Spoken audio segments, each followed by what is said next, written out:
Boa noite a todos, boa noite, professor Alexandre Cabral. Aqui no nosso painel interativo, direto do Rio, professor Alexandre Cabral. Pedro Frontin, também lá do Rio. Marcelo Rodrigues, nosso agroboy. Vlamir Giardini, César Tavares, Douglas Takiguchi, Alexandre Stolano e eu. Boa noite, professor Cabral. De antemão, queria agradecê-lo aí pela gentileza de sua participação. Foi só convidá-lo, você falou, vamos embora. Então, queria agradecer de coração. Tá contigo a palavra, professor. Boa noite, meu camarada. Primeiro, eu sou carioca, mas já estou em São Paulo há 20 anos já. Sério, eu achei que você estava no É, Rio. Então, eu vim para desculpa, cá em direto de São 2001 para Paulo. fazer um MBA de derivativos na USP e fiquei. Ah, então aí, ó.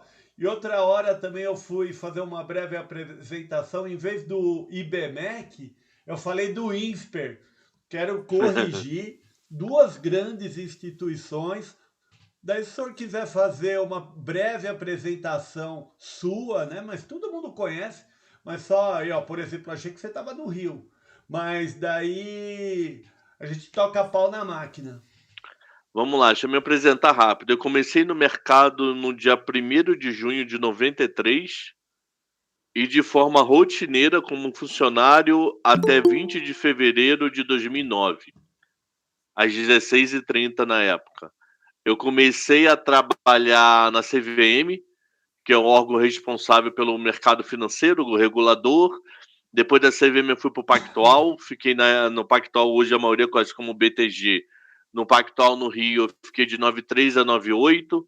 Eu sempre trabalhei na mesa de operação no Pactual, comecei como ponta de mesa, que é o pica-pau lá que liquida as operações de forma interna. Depois eu fui fazer o gerencial, que é que calcula o resultado da mesa. Depois eu fui para a mesa de renda fixa. Aí em 98 eu saí do Pactual. Oi?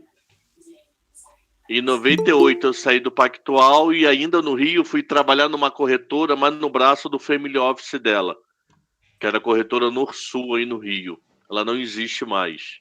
Aí virei paulista em 2001, aqui eu trabalhei numa corretora chamada Quality. Ela não tem mais como corretora, hoje ela é o Infinity.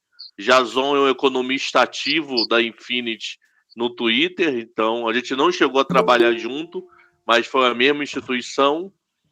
E trabalhei na Capital Markets, que foi meu último emprego rotineiramente, onde eu fiquei 1 ano de corretagem e aproximadamente 5 anos como gestor de fundos. Em 2009 chutei o balde e oficializei uma coisa que eu já fazia desde 2002, que é dar aula. Odeio muito uma frase, muito. Você não trabalha mais, só dá aula. Então, para evitar escutar, eu falo. Dou aula na Bolsa desde 2002, sou professor em atividade mais antigo da Bolsa, que ainda dá aula. Dou aula na Bolsa, dou aula na São Paulo, dou aula na USP em Piracicaba, lá no pessoal de agro. E eu tenho 2 programas diários, de segunda a sexta, no meu YouTube às 7h10 da manhã, que é um resumo econômico e político, e num canal chamado BMC, que é um canal voltado exclusivamente para mercado financeiro no YouTube, que a gente está indo para a TV a cabo agora no meio do ano. Então vai ser a única Sensacional. TV, a única televisão a cabo de mercado financeiro, Eu ia fazer uma pergunta exclusivamente. para você, professor. Falou em Piracicaba, o pessoal da Agro, o pessoal da Exalc? É, eu Ah, dou aula no legal. Exalc. Eu passo muito lá, eu passei muito pela Exalc, que eu ia muito para São Pedro, né? É caminho, conheço muito lá a região de Piracicaba. Eu É não vou isso, fisicamente lá desde março de 20. muito O legal. resto tudo online por causa de Covid, infelizmente. É isso aí. Vamos começar falando de um assunto aí que tá fresquíssimo, professor, que é a taxa de juros, né? A gente teve reunião do Copom, essa elevação já para 10,75, né? Já passamos dos 2 dígitos, né? A inflação é o problema que assola o mundo. Mas aqui o brasileiro já viveu muito tempo com inflação alta, né? Como que o senhor enxerga o atual patamar inflacionário e esse ritmo aí do Copom? Eu tô procurando o senhor, peraí. Então eu vou chamar de Cabral, o Não. professor. Como queira. Senhor não, pelo amor de Deus. Então tá bom, Tenho professor. 50 anos, mas ainda não. Vamos lá, então o que acontece? Voltar um pouquinho no tempo, não para falar Covid e tudo, isso todos nós já sabemos. Quando o Banco Central jogou os juros até 2, eu fui um daqueles economistas que achei que ele derrubou os juros demais. Eu acho que o Brasil não está preparado para juros tão baixos. Isso você pode criar problema de inflação, isso você pode criar problema de crédito a qualquer custo, porque o crédito vira muito barato. Isso você pode criar investidor de bolsa que não sabe nem o que é bolsa. Então, os juros a 2, quando chegou em 3,5, 4, eu falei, caramba, eu acho loucura jogar para 2. Fiz algumas lives ano passado, abril, maio do ano passado. Põe para carregar para mim, filha. Ok? Abril, maio do ano passado, mas foi. E esses juros a 2 resolveu temporariamente o problema de economia, ok? Só que esses juros a 2, eu acho que ele ajudou a atrapalhar em alguns modos. Que modos ele ajudou a atrapalhar? Ele criou um falso número fiscal brasileiro que a gente estava indo no fiscal muito bem. Como esse falso número no fiscal, que a gente estava indo no fiscal muito bem, já que a gente estava emitindo dívida barata, fez com que a gente abusasse um pouco mais na ponta fiscal. Eu não sou contra assistencialismo, acho que ninguém é contra assistencialismo, mas tem que ter um critério. Nós temos que ter critério para assistencialismo. Nós temos que ter critério para a distribuição de dinheiro. Nós temos que ter critério para verbas.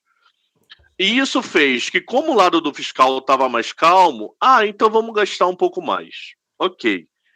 Isso é um pedaço da caixinha. Em paralelo a isso, você viu problemas que todos nós sabemos que é problemas de cadeia. A cadeia de suprimento falhou. Cadeia de suprimento falhou, não temos todos os produtos que desejamos ao mesmo tempo e provavelmente só vamos ter isso em 23. Problema de cadeia de suprimento, problema de ter jogado juros baixos demais, que ajudou a desvalorizar a nossa moeda, problemas de energia mundo afora. A Alemanha, nos últimos 12 meses, a energia subiu 69%, fez com que começássemos a ter pressão na inflação. E essa pressão na inflação, ela começa a se intensificar no finalzinho do ano passado, ganhando potência esse ano. E o que passou na cabeça do Banco Central brasileiro? Vamos subir os juros, só que se a gente subir os juros para conter a inflação. Só que parte da inflação não adianta subir juros. Como é que eu vou resolver problema de energia com alta de juros? Como é que eu vou resolver problema de combustível, de petróleo com alta de juros? Eu não resolvo esse problema não é meu. O problema é mundo. Não vai ser por causa de alta de juros que eu irei resolver esse problema. Então o Banco Central vem. Para mim, eu acho que o Banco Central já devia ter parado. Ontem devia ter sido a última alta de juros e acabou. Só que ele renovou. E na renovação dele, se você for ver, para mim, o comunicado, ainda não a ata, né? A ata sai terça-feira. Na minha cabeça, ele dividiu o comunicado em 3 filhotes. O primeiro filhote até maio, o segundo filhote até o final do ano e o terceiro filhote médio e longo prazo. O que definiu até maio? Ele tirou a famosa frase renovar por 1,5. Então agora a gente pode renovar a taxa de juros, quer dizer, podemos continuar subindo a taxa de juros, mas não com a mesma intensidade. Então significa que a gente pode jogar os juros para 1%. E isso, em paralelo, se vocês forem ver, ele piorou o IPCA desse ano. Ele está dizendo que o IPCA de 22 vai ser pior do que o IPCA de 21. O que eu defendo, o que eu acho que o Banco Central pode fazer? Ele subiu os juros mais uma vez, 1%. Eu não faria isso, mas vamos dizer que ele suba esses juros mais uma vez 1% e fique mais tempo em cruzeiro. Então ele não vai subir, manter pouco tempo e cair. Ele não vai fazer um voo São Paulo-Curitiba, João Pessoa, Recife, que você quase no fim cruzeiro. É mais tempo subindo e descendo o avião do que lá em cima. Eu acho que agora é diferente. Eu acho que ele vai fazer um cruzeiro mais longo. Eu acho que ele vai ficar mais tempo com essa taxa. Ele não pesa tanta mão, mas ele vai ficar com um tempo maior com essa taxa de juros.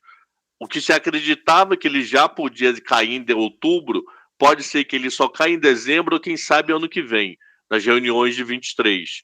Não esqueça que Paulo fala. Tá no meu quarto. Tá no meu quarto não, tá no quarto nosso lá, do meu e da tua mãe. Eu acho que aqui, não esqueça que o Roberto Campos Neto fica mais alguns anos no poder, tá? Ele é um dos únicos diretores que fica 4 anos. Os outros têm uma escala lá, devido à data que entrou e etc. Então pode ser que os juros que o mercado apostava, que é já começar a cair em setembro e outubro, vai cair em dezembro para o ano que vem. Ele vai ficar com mais tempo nesses juros altos. Qual o problema que eu enxergo para isso? Eu enxergo para isso uma possibilidade um pouco maior de dificuldade de crescimento econômico. Eu não sei se eu julgo a palavra recessão ainda. Então deixa. Eu não sei se eu falo ainda a palavra recessão, mas eu acho que a palavra é uma dificuldade maior de crescer esse ano. Ok? Uma dificuldade mais complexa de crescer esse ano. Então, em cima disso tudo, o que aconteceu hoje com a curva de juros? Ela cedeu. Se nós olharmos a curva de juros hoje, deixa eu abrir aqui a tela, peraí. Se você quiser compartilhar alguma informação, sabe como fazer, né? Só Sei, clicar. esse a setinha para cima, né? Professor sabe tudo de Google Meeting, né? Na verdade, eu usei umas 3 vezes o Google Meet. Pô, tá aquele esparola atualizando o Profit Chart, peraí. Aquele famoso atualizar na hora que não é para atualizar, né? É a lei de Murphy, né? Pelo amor de Deus. Foi. Compartilhando tela. Uma janela. Essa janela que estão vocês, não. Essa daqui. Compartilhando tela.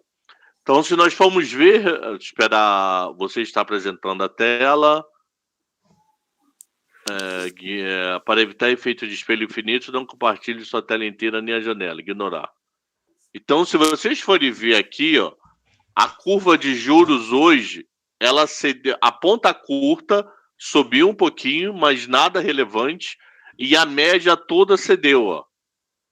Por que teve essa queda na curva de juros hoje? Que o mercado está tirando aquele exagero dos juros, que ele deveria subir mais tempo, está diminuindo e acho que ele vai ficar mais tempo em cruzeiro. Teoricamente, ele resolve esse problema e esses juros alonga.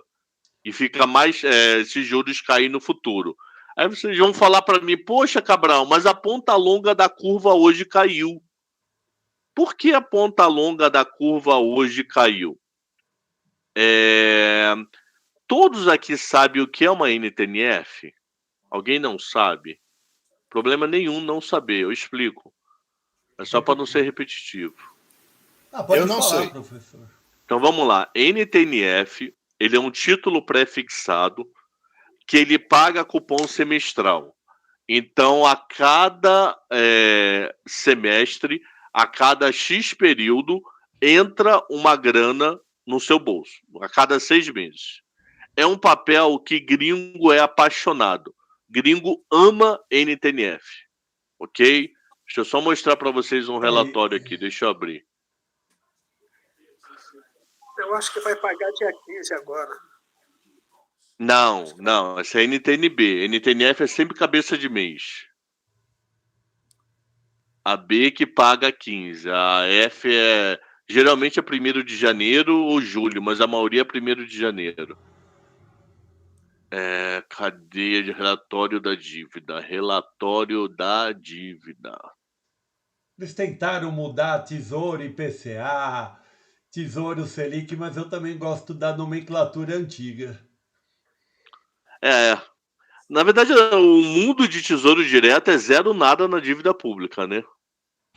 Literalmente zero nada. Tem uma pergunta aqui do pessoal do YouTube, Alexandre Cerqueira. Professor, a redução dos juros possibilitou o pagamento do auxílio emergencial? Não, o pagamento do auxílio emergencial já ia ter de qualquer jeito, e parabéns para quem fez o projeto.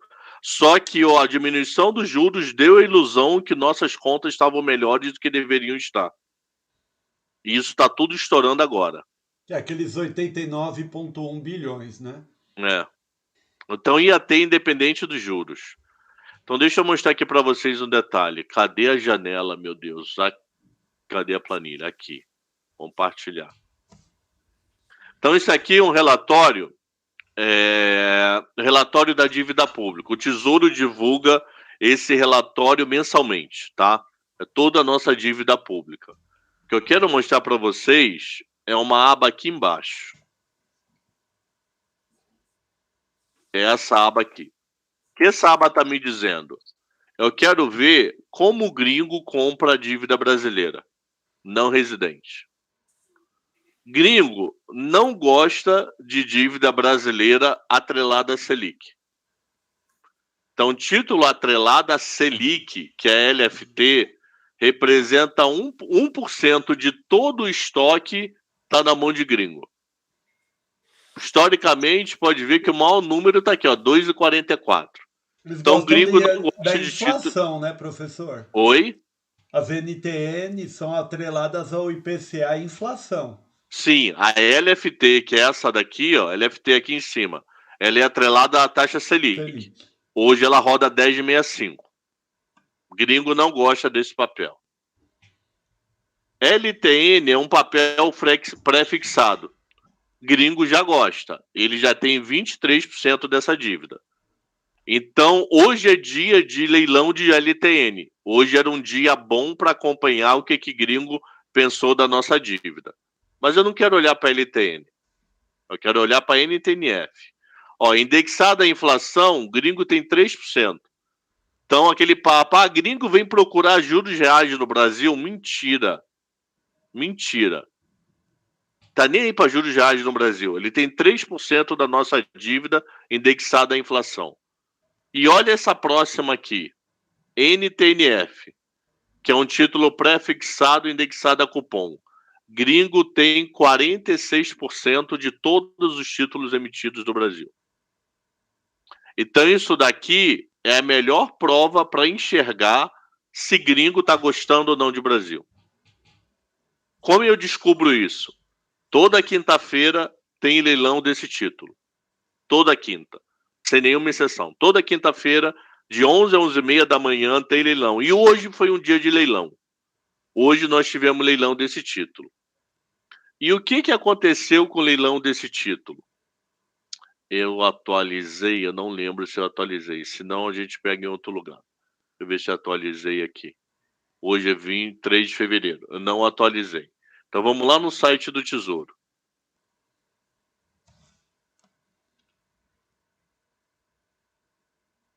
Hoje teve leilão desse título. E olha isso aqui. NTNF. Pesquisar. Resultado do dia 3 de fevereiro, vulgo hoje. O Banco Central quis vender algo próximo de 2 bilhões de reais no vencimento 29 e algo próximo de 1.400 no vencimento 33. Ele não fazia isso há muitos e muitos e muitos meses. Hoje ele conseguiu vender tudo. Então o que eu estou resumindo dessa história? O mercado financeiro gostou do discurso do BC. Gostou e está entrando, comprando a nossa dívida do papel que eles mais amam. Então eles se abraçaram nesse papel. Vendeu hoje 3.300, perdão. 3.300 só hoje. Provavelmente a metade desse título foi parar na mão de gringo. Então isso faz o quê? Isso faz com que eu consiga ter liquidez nas pontas longas do DI. Então isso aqui é a taxa de juros. Então para balizar aquele título, eu acompanho esse título aqui. Então, para eu acompanhar gringo, eu tenho que acompanhar o DI 2031 e 2029, que é o modo de acompanhar gringo. Então, resumindo essa história inteira nos últimos 10 minutos. O que eu quis mostrar para vocês? Eu quis mostrar para vocês que o Banco Central ontem mudou um pouco do discurso. Tirou aquela promessa de mais 1,5 e provavelmente vai vir um na próxima reunião. Então, tema A. Tema B, eu acho que ele vai ficar em cruzeiro um pouco mais para cair os juros entre a virada, final desse ano e comecinho do ano que vem. Então, meio que adiou essa queda de juros. E essa queda de juros, como provavelmente a inflação já vai estar mais equilibrada, ele vai conseguir cair mais rápido. Gringo comprou esse discurso. Tanto é que ele comprou esse discurso que o Tesouro Nacional, que há muito tempo não fazia um leilão tão grande de dívida, conseguiu fazer esse leilão hoje de sucesso. Emitiu 3.300 bi. Então, na parte do Banco Central, o gringo está comprando o discurso. Qual é o único problema disso? Se esses juros não pode levar a uma recessão no segundo semestre. Porque dados econômicos geralmente afetam a economia 6 meses depois. Então, quanto essa decisão no Banco Central, poderemos começar a ver dados ruins lá para julho e agosto. Só que nós vamos ver dados ruins na boca da eleição. E desde que tem a redemocratização, essa é a segunda eleição que não tem uma Copa antes da eleição. Então significa que desde julho a gente já vai estar falando dela. Historicamente, a eleição começa em agosto. Que Por quê? comentário pertinente, hein, professor? Essa daí do futebol, né? Fez lembrar do... Você vê até a própria imprensa. Olha a Copa de 18 com a eleição de Bolsonaro, a de 14 com Dilma II, a de 10 com Dilma I, a de 6 com Lula II, só a segunda de Fernando Henrique, se eu não me engano, que acho que foi a primeira de Fernando Henrique, que acho que foi 9,5, se eu não me engano. Eu acho que só não teve uma delas que não teve Copa. Mas a Copa é outubro, novembro, dezembro, né? Então vai ser a primeira vez que uma eleição presidencial não tem uma Copa antes. Então nós vamos começar a discutir a eleição mais cedo. Discutir uma eleição mais cedo em ambiente polarizado pode dar muita volatilidade. E nesse momento a gente vai estar com juros altos, Fed subindo curva de juros lá fora e não tendo nada para distrair a imprensa nem a população. Então já provavelmente nós somos quantos aqui? Quanto nós estamos aqui, Paulo? Aqui, 6, acho que 15, 20 pessoas. Provavelmente no final de ano, 2 não vão estar se falando. Entendi. Fácil. Fácil. 2 aqui não vão estar. Tira essa foto, Paulo, e tira essa foto na live do Natal, e vê se vai estar todo mundo aqui. Eu não tô nem falando que vai morrer, é porque um vai dizer, meu candidato preste e a tua mãe não, entendeu? E o problema é isso, eu não me recordo, eu não tenho a lembrança da outra eleição que não teve uma Copa antes. Então isso para mim vai jogar. O que vai acontecer? Se o Ômicron tiver controlado, o Covid tiver controlado, você vai ter uma festa junina que você não tem há 2 anos. Então os deputados do Nordeste vão todos para suas bases. Então o Congresso travou. Eles voltariam em agosto, só que não tem Copa. Então, a própria ambiente vai fazer com que em julho a gente já comece a discutir a eleição. Mesmo não podendo oficialmente pelo TSE, que o TSE só pode a partir de agosto, vai se discutir. Aí, meu amigo, se prepara para ser dia de Facebook, mais 10 e menos 10, né? O senhor falou... Perdão, professor, Cabral. Falou muito de juros. E essa história do câmbio, né? Que o próprio Paulo Guedes falava, 5, se está acima de 5, a gente está errando muito. Antes a gente tinha o dólar a 5 e pouco com juros a 2. Hoje a gente está na casa dos 5,29, 5,30 e já com juros acima de 10. Como que fica o câmbio nessa jogada? Câmbio nós temos algumas histórias. Uma delas é que existe Brasília. Tanto é que janeiro, o gringo colocou na Bolsa Brasileira dinheiro todos os dias. Você ouviu falar de Brasília em janeiro?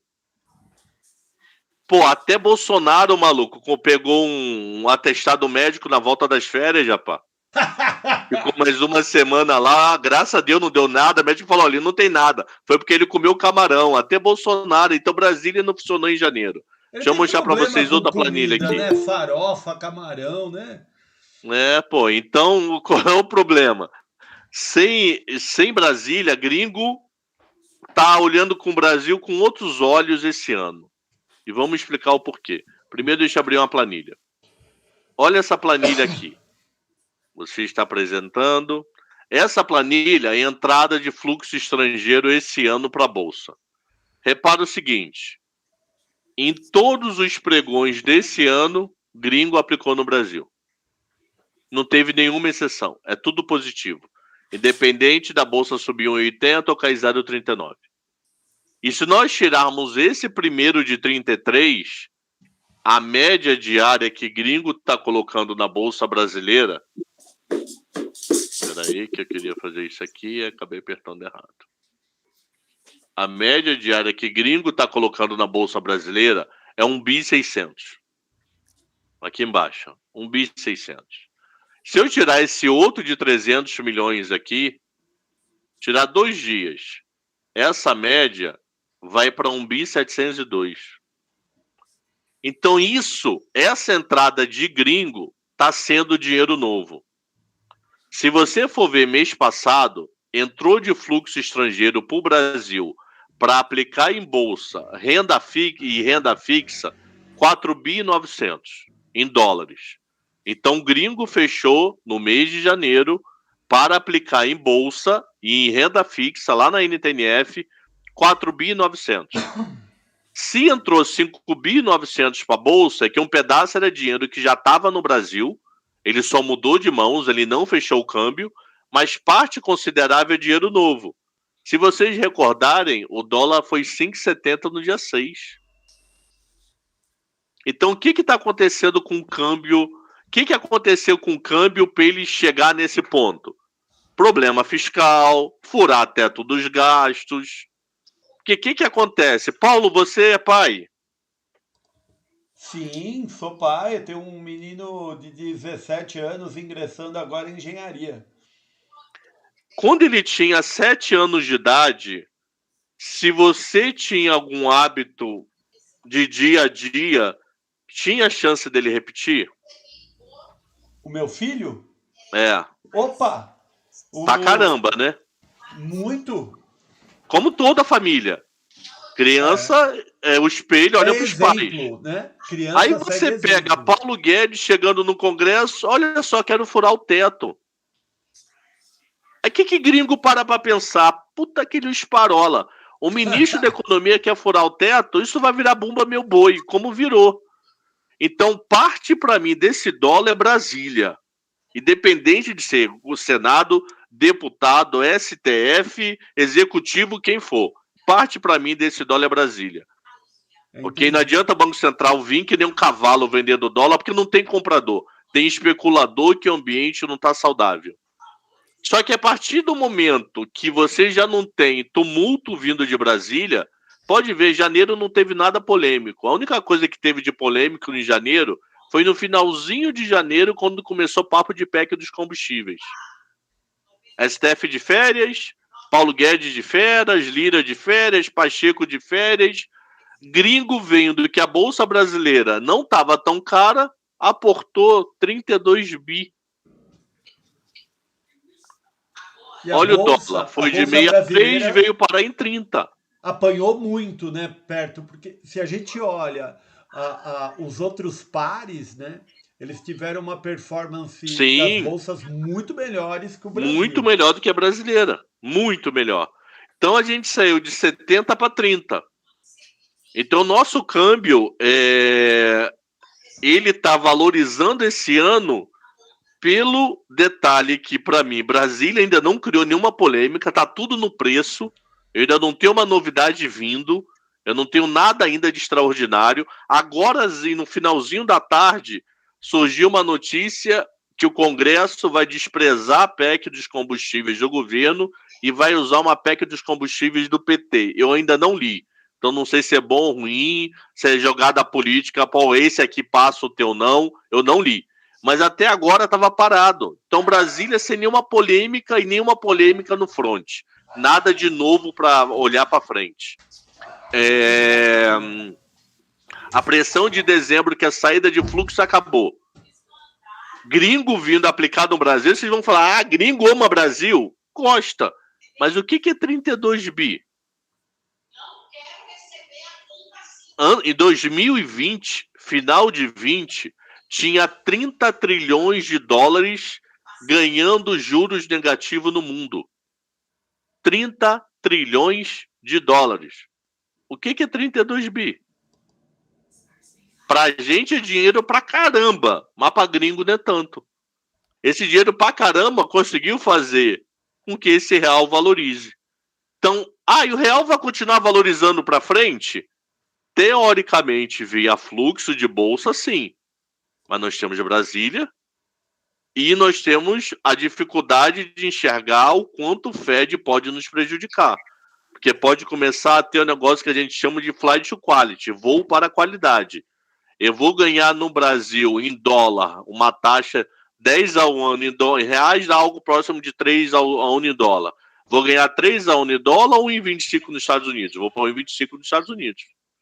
É aquele que você falou da qualidade. Né? E o Fed, né, tem mais 7 sessões, né? E parece que eles finalizaram que todas vão ter aumento, né? Aí já estão dizendo, o problema agora é a discussão se é 0,25 ou meio essa primeira e como ele vai fazer as demais. Então, até agora, o real está valorizando por quê? O real está valorizando porque gringo viu que o Brasil estava barato, está entrando no Brasil. Está olhando para o calendário, não tem nada de tão diferente para sair. Mas loucura, Brasília inventa a hora que quiser. Tá entediado, inventa uma droga. Ok? E pesquisa, tá fazendo preço? Mais ou menos. Eu não sei até quando pesquisa ainda tá fazendo preço, não, tá? Pesquisa faz preço ano de eleitoral? Faz. Mas não sei se tá fazendo tanto preço, tá? Ô, professor, a gente pode abrir pergunta aí pro pessoal? Pode. Eu só quero comentar um negócio hoje. Para vocês, rapidinho. O que acontece? Não sei se vocês viram declaração de Rodrigo Xavier e do Luiz Stuberg, e eu quero destacar do Rodrigo Xavier, que é um carioca que mora em Londres há uns 10, 15 anos. Ele é um dos donos da SPX. A SPX é um dos assets de referências no Brasil, que ele falou que o mercado financeiro europeu prefere Lula do que Bolsonaro. Eu acho Lula um imbecil por completo, mas eu não vou deixar de escutar só porque é ele. Como é que eu vou brigar com alguém que eu não gosto? Entendemos quando ele atua para poder saber destruir o inimigo. Aí hoje eu fiz uma live com uma menina, uma brasileira que mora em Luxemburgo e traz investidores europeus para o Brasil. E eu perguntei para ela, olha só, você escutou a declaração do Rodrigo Xavier? Ela falou, não. Falei, ó, ele falou isso. O que você escuta aí? Eu falei, ó, ela falou, eu não escuto adoração a Lula, mas eu escuto que o mercado não é tão fã de Bolsonaro aqui fora. Eles não conhecem Paulo Guedes. Quando a gente fala de Paulo Guedes com investidores, eles não conhecem. E eles não gostam de Bolsonaro. Por que essa história inteira? Porque nós vamos ter vol esse ano. E não duvide, infelizmente, não duvide, se Lula vier a ser eleito, o real valorizar. Não duvide. Por que não duvide? Eu não quero isso. Mas temos que entender as armas do inimigo. Porque tanto ela quanto ele estão confirmando que investidor estrangeiro gosta de Lula. Ou não gosta da sua oposição, quem está ao contrário a ele, que no caso é Bolsonaro, tá? Então eu só queria confirmar que rolou uma polêmica animal com o Rodrigo Xavier essa semana. O maluco foi acusado de tudo quanto é coisa, que é lulista, que é esquerda, que é oposição. Porra, vai jogar, sei lá, Botafogo e Real Madrid. Real Madrid vai ganhar. Mas E eu não foi vou deixar de torcer pro desclassificado pelo Botafogo Atlético sabendo de que Real Bilbao Madrid vai hoje. ganhar. Foi Nem desclassificado. isso, eu tenho que entender como o Real Madrid joga para pelo menos perder de uns 8 no máximo. Ô, professor, Ok, Pedro? eu ia fazer um comentário engraçado, porque o topo histórico da Bolsa dolarizado é com o Lula, né? Ah, é? Não sabia. É sim, se a gente pegar o gráfico dolarizado da Bolsa, a gente vai ver que o topo histórico é do Lula. Também não sou sabia. lulista. Não, eu não quero que esse cara seja eleito por nada, maluco. Mas temos que entender. Se ele tem chance de ser eleito, vamos entender como é que ele pensa, até mesmo para investir. Pô, vou ficar numa torcida, sabendo que eu vou perder? Não tô dizendo que vai perder. Mas imagina que tá tudo dando a entender que eu vou perder. Ah, eu vou ficar cego? Não. Vamos entender como o inimigo funciona para me preparar contra o inimigo. Se a gente Eu não sei tem dizer como... que quando eu falo isso, com esse bigode, porra, me mandam morar em Cuba, na Coreia do Norte, na Venezuela. E se eu falo, falar companheiro, então, não vou em Lula. Eu acho ele uma coisa horrorosa. Mas vamos entender os fatos. Se não dá para mudar os ventos, vamos ajustar as velas, né, professor? Exatamente. Alguém quer fazer alguma pergunta aí para o professor? Obrigado pelos comentários aí, professor. Posso fazer uma pergunta, Paulo? Fala, Pedro. Professor Cabral, pelos termos de troca, o câmbio brasileiro-americano seria 4,85. Pelos termos de troca, sem essas interferências extracurriculares. Eu vejo uma grande possibilidade, havendo um razoável ajuste macroeconômico, esse dólar, ao longo dos próximos 2 anos, sair de 5,50, 5,30, como está hoje, e chegar até abaixo de 5. O senhor comenta isso, por favor? Eu acho que tem chance de até esse ano. Não é nem 2 anos. É só Brasília resolver trabalhar de forma decente. Resolver trabalhar. Porque o problema é que esse ano eu acho que não passa nenhuma reforma, mano. Se Brasília resolver trabalhar de forma decente, resolver não inventar gasta do nada, não resolver inventar orçamento secreto, algo parecido, gringo tá com tesão louco de aplicar, eles não aguentam mais ganhar juros negativos. Não aguentam mais juros negativos. Tá loucura. Cada ano o poder de compra em juros desses caras estão diminuindo. Então, eu acho que a chance disso acontecer pode ser esse ano, se Brasília ajudar. E pode ser primeiro semestre, se Brasília ajudar. Então, se Brasília ajudar e o mundo não atrapalhar, porque aí eu não tenho como pedir para o mundo ajudar, né? Porque aí vai depender de Banco Central Europeu, Banco Central do Reino Unido, que hoje já subiu os juros, como o Fed vai subir os juros do Covid, etc. Então, se Brasília ajudar e o mundo não atrapalhar, esse 4,80 pode ser primeiro semestre. O problema é combinar com os gringos e com Brasília, né? Então, Pedro, tem chance antes de 2 anos. Ok, obrigado. Obrigado. Fala, que mais, meu povo? E aí, Anatólio? Anatólio, que é um grande gestor também. O Pedro foi economista, trabalhou na eletronuclear, né, Pedro? Trabalhei em Forno da Eletrobras. O Anatólio está presente aí? Sempre. Tô louco para fazer 2 perguntas aqui. Opa! O Anatólio o Virgílio, porque tá junto com a blusa dele, não dá para ler direito, eu acho que é Virgílio. Vamos lá, eu tenho 2 perguntas. Uma já até passou um pouco o tema, mas é só uma observação. Gostaria do seu comentário breve e depois uma segunda um pouco mais acadêmica. A primeira, quando você estava falando dos títulos do Tesouro, aquela preferência pelos pré-fixados, com cupons semestrais ali do estrangeiro, isso talvez não tenha uma forte correlação de que como os juros são pagos nos Estados Unidos? Sim, só tem os Estados Unidos opera pré para 30 anos como se estivesse bebendo água. Porque fica talvez um comodismo na maneira de conhecer o mecanismo do cálculo, a matemática, né? Nem a matemática, é que culturalmente no Brasil, o que acontece? A gente historicamente não teve até 15, 20 anos atrás, a gente não tinha pré muito longo no Brasil para nada, para empréstimo de comprar casa, bancário, para nada. Então, nós temos ainda muita coisa atrelada à dívida de banco pré de 5, 6 anos. Então, a LTN consegue resolver a dor de cabeça dele. Os títulos pré de 5, 6 anos resolve os CD6, os empréstimos do outro lado. Ah, eu comprei minha casa há 30 anos. Repara que tem uma perna pós na tua casa. Ou TR, ou IPCA, ou poupança. Não tem só pré na tua casa de 30 anos. Tem um outro indexador do lado. E a TR voltou a ficar positiva agora em novembro, tá? A TR ficou 2, 3 anos zerada. Ela voltou a existir um número.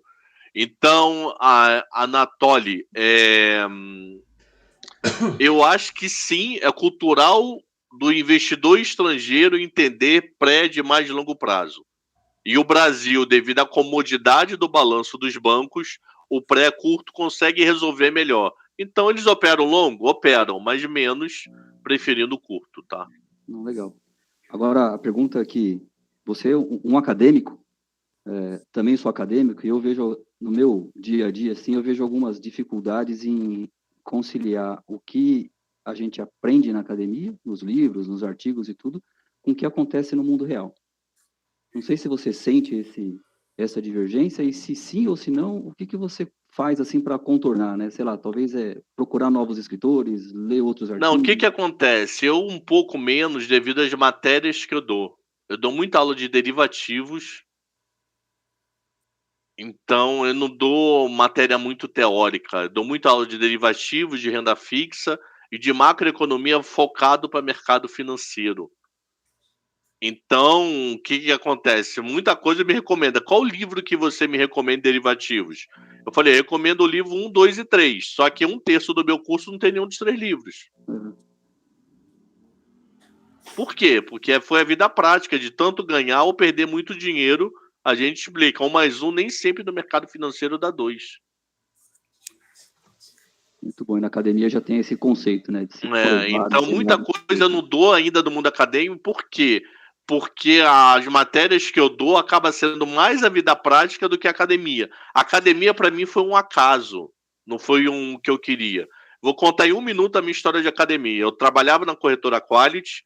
Eu e um amigo meu fomos visitar um cliente. Ele pelo Asset e eu que estruturava a boleta. Eu trabalhava na corretora. Aí, indo embora para casa dessa reunião, o chefe ligou para esse cara que trabalhava comigo, olha, vai para Guarulhos agora que você vai embarcar para Fortaleza. Isso era umas 6, 7 horas 6 da tarde, 7 da noite. Aí ele falou para mim, olha, Cabral, eu não chego a tempo para amanhã, você vai dar aula amanhã para mim na Bolsa. Foi o maior arrependimento que eu tive no planeta Terra, eu não dormi aquela noite. Porque para falar para 2 pessoas, eu tremia na época. Eu já dei palestra outro dia para 600 pessoas, outro dia não. Já tem uns 5 anos isso. Mas agora de paz. Então eu entrei na academia por acaso. Fui dar aula, gostei e fiquei. Então meu mundo... Tanto é que eu fui fazer mestrado, mais de 10 anos depois de sala de aula. Porque a FGV começou a pedir, fiz o mestrado e depois nunca mais voltei para a FGV para dar aula. Então eu fiz mestrado por acaso. Então meu mundo não é original, é academia. Virou coincidência. Não, legal. Muito obrigado. Nada. Fala, Virgílio. Abre o microfone, meu amigo. Tá fechado lá em cima. Desculpe. Relaxa. Boa noite a todos. Professor, muito obrigado pelas informações. E eu tenho 2 perguntas. Uma referente à taxa de juros, que o senhor já disse que você já disse que nós saímos de 2, descemos a 2, nunca deveríamos ter descido a 2. Mas isso proporcionou um volume muito grande de novos investidores na Bolsa, porque a renda fixa ficou muito, muito barata e a turma migrou para a Bolsa. Agora vai acontecer o caminho inverso com a renda fixa subindo. Como o senhor vê a situação da Bolsa em função disso? Te mostrar um relatório aqui. Responder com um relatório. Esse relatório que eu estou mostrando agora aqui, quando compartilhar, é o relatório diário de fluxo no Brasil, no mercado de ações. Então, nós temos aqui, sei lá porque essa data está truncada, somente o mês de janeiro, eu ainda não peguei fevereiro. Aqui está gringo e aqui está a pessoa física. Se você somar todo o volume de pessoa física na Bolsa Brasileira no mês de janeiro, eu acho que aqui faltou 31, né? Faltou segunda-feira 31. Pessoa física tirou da Bolsa Brasileira 6.180. No mês de janeiro, faltando 31. Ele não entrou com um bi no dia 31. Então, saiu 6 bi de pessoa física. E saiu 6 bi de pessoa física muito naquela história. Você vai... Depois de um tempo, você lá em 2000, não sei o que, você foi na casa da sogra e encontrou com o cunhado. Todo mundo de máscara, mas o cunhado falou que ganhou dinheiro operando em bolsa. E você lá com seu 1,90. Passou mais 3 meses, não sei o que, você encontra o cunhado agora que tá pegando a tua irmã. Putz, 1,90. Aí você aplicou, virou o ano 2020 para 21, aplicou todos aqueles IPOs de micados de janeiro de 21. Todos. A maioria ali tá caindo de 70%, 80%. Então, o que aconteceu? Você aplicou nesses micados e gringo voltando pro Brasil, ele não tá indo para micado, ele tá indo para a primeira linha. Então, se você for ver, você tá vendo ações de micada, cada vez mais micada. IB tem um objetivo na vida, todo dia bater mínima. Quando o IB não bate mínima, a Bolsa Brasileira não fecha. Se tiver que fechar 11 da noite para ela bater a mínima do dia, ela fecha. Mínima da história, né? Então, nós temos tendo um fluxo de gringo para a primeira linha e um fluxo de pessoa física saindo de bolsa. Então, concordo contigo, tá tendo saída de bolsa de fluxo. Só que parte considerável dessa saída, na minha cabeça, tá sendo aqueles IPOs micados de 21. DOTS e etc., que está se perdendo muito dinheiro e está saindo. Então, sim, pessoa física está saindo da bolsa e gringo que está batendo no peito, tá? Ok, só mais agora uma curiosidade. Com todo esse investimento estrangeiro, internacional que entra, o governo é obrigado a fazer esses leilões de dólar para receber em real o que o estrangeiro está pondo aqui. Ele não fez nenhum leilão esse ano, para você ter ideia. Hoje, dia 3 de fevereiro, nenhum leilão foi feito. O próprio mercado absorve, por isso que o real está valorizando. Ah, tá. O próprio Itaú, Bradesco, Santander absorve a grana. Ah, ok. Fechou? Por isso que se o Banco Central fosse lá comprando, ele ia segurar o dólar mais alto. Ele fala, banco aí, se vira. Vocês não queriam dólar? Tô pronto, pega de gringo. Só que esse gringo que tá vindo pra bolsa, historicamente, ele é capital motel, né? Sim. O que é capital motel? Vai lá e se diverte. Gostou, renova mais 6 horas. Isso. Gostou, renova mais 6 horas. Não gostou, eles dizem tchau pro Brasil piscando. Os caras têm trilhões de dólares. O que é 32 bi de reais, mano? Pra gente é muita coisa, pra eles não é nada. Concordo com você. Obrigado, professor. Nada. Alguém aqui do nosso painel tem mais alguma pergunta para o professor? Deixa eu fazer uma pergunta para o professor Xará. Fala, meu amigo Alexandre Nunes. Eu mesmo. Hoje eu estava lá nos 400 do recorde de hoje. Ah, pô, maneiro. Você assiste 710? Obrigado. Eu sou da época dos 1000 do Instagram, não foi? Mais ou menos? Eu cheguei a bater 1.400 no Instagram, na época áurea do Instagram. Então, eu comecei a te conhecer, comecei lá. Aí depois eu fui proibido de fazer live no Instagram um tempo. Pois é. Eu chamava os outros de feio, aí o Instagram me bloqueava. É sério isso, eu fiquei proibido de fazer live. Você sabe disso. Eu sei, mas eu chegava na live dos outros, você é feio. O robô do Instagram me bloqueou 3 vezes. Nossa, foi pelo linguajar na live ali? Um foi feio, o outro foi um vídeo de um cara andando numa moto tomando a dedada, aí aparece assim, seu médico te acha em qualquer lugar, Novembro Azul, também. Eu vi esse vídeo.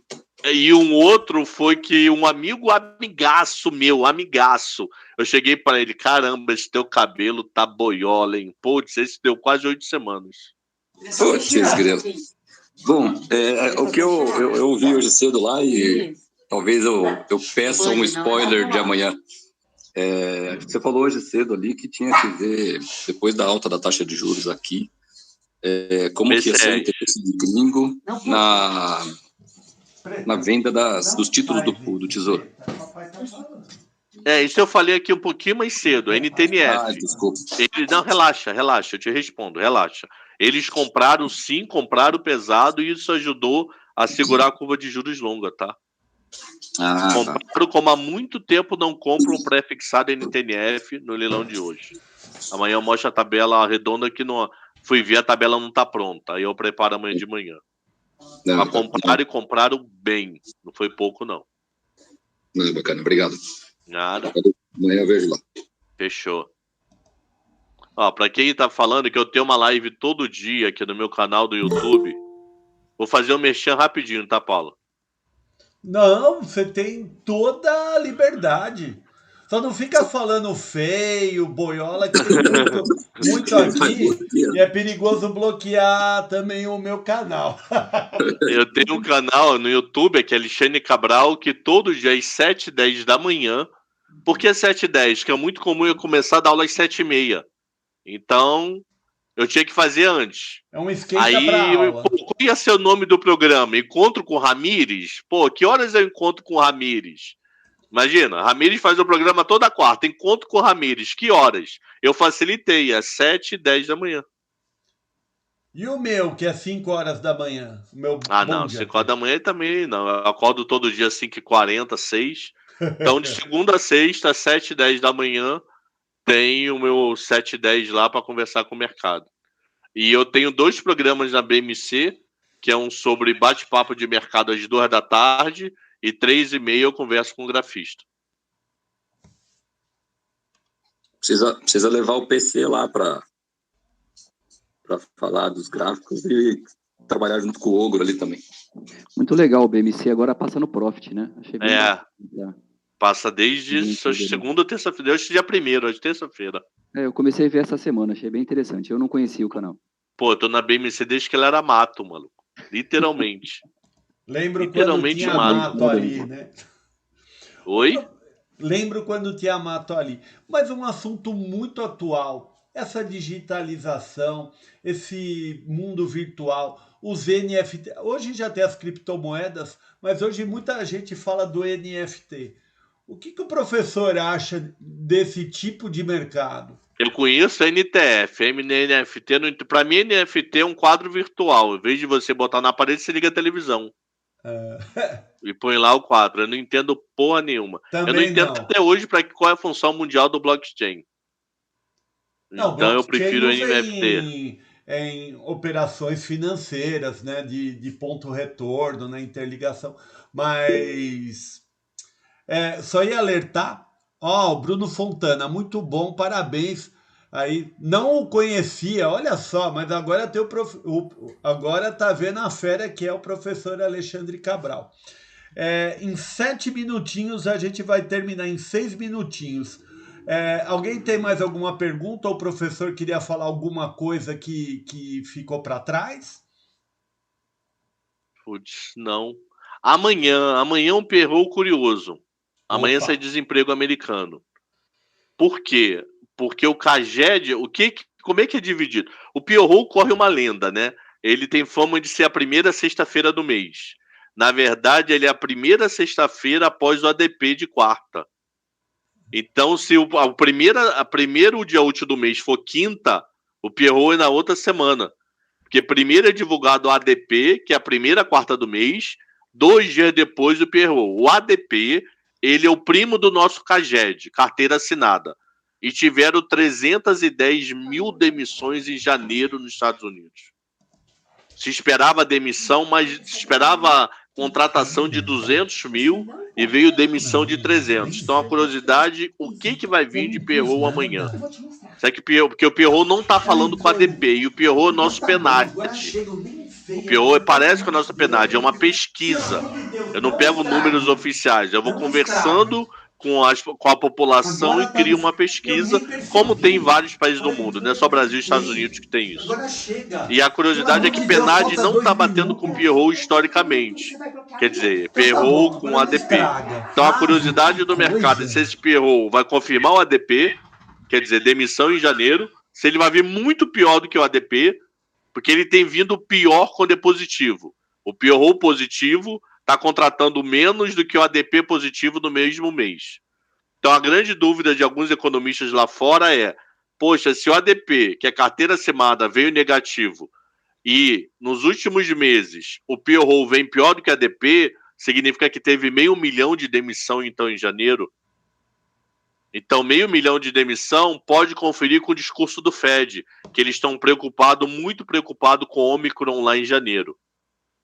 Então, isso é um número para olhar com carinho logo na abertura amanhã do dia, para quem opera mais diretamente como trader, como é que vai vir o desemprego americano, tá? É o número do dia de amanhã. Se ele vai falar ou não com a ADP. Professor, em cima dessa colocação de você, o que é mais importante aqui no nosso caso? É o ADP ou o PND? Porque a gente tem aqui muita gente que é autônomo. E o autônomo a gente não considera como carteira assinada, correto? Correto. Tá bom. Então, o que acontece? Se você tem empresa de varejo, olha para o CAGED. O mercado faz muito isso. Se você quiser olhar a economia como um todo, olha para o PNAD. Para de ser louca. Falta um pouquinho para esse... Fechado, principalmente por causa de subutilização do emprego. Esse é um número muito importante. Não só aquele 11, 12. O que é a percentual de subutilização? O que é subutilização? Pessoas que não trabalham até 40 horas semanais. Ou 30 quando é médico e etc. Então ele não é desempregado, mas ele tem bico. Então a renda dele é pequena. Quer ver uma outra coisa curiosa? Que eu tenho falado em algumas lives. Eu tenho 2 minutos para falar isso. Porque senão a live cai. Você está vendo o CAGED com contratação. CAGED está bombando. 2.700.000 pessoas foram contratadas no ano 2021. Excelente esse número. Mas isso não está representando a alta do PIB. Por quê? Porque a média salarial está caindo. O salário que foi contratado em dezembro foi menor do que o salário contratado em janeiro do mesmo ano. Então, quer dizer, as pessoas estão mais empregadas, então a receita do governo está aumentando, a receita do Tesouro bomba, mas isso não representa PIB. Por quê? Porque como o meu poder de compra está menor, eu não estou conseguindo criar incremento no consumo. Como eu não crio incremento no consumo, o PIB não sobe. Então a receita do Tesouro bomba, porque passo a ter INSS, passo a ter FGTS, passo a ter impostos e passo a ter consumo que antes não tinha. Mas é um consumo que não gera tanta riqueza. Então você vê aquele PIB ali, menos 0,01, menos 0,02, menos 0,03, a receita do governo bombando. O que você vai associar? Se o governo está arrecadando muito, é que a economia está crescendo. Não. Por que não? Porque está se contratando com salário menor. O grande objetivo do governo é tentar reverter essa história. Que as pessoas passem a ser contratadas com salário um pouco maior. Pode gerar uma inflação residual, mas dá potencial para o PIB. Legal, professor. Falta um minutinho aqui para terminar a chamada. Queria agradecer a disponibilidade. Foi uma verdadeira aula aqui. Obrigado pelas informações aqui. E se acho que merece uma outra, hein, PC? Opa! Vou marcar uma outra aí. Vamos esperar passar um mês para o Congresso começar a dar cara, começar a falar. Espera a reunião de março do Fed. Pronto. Depois da reunião de março do Fed, Paulo, a gente já marca. Ou já marca agora, a gente se fala amanhã, vê qual é o calendário da reunião do Fed e marca logo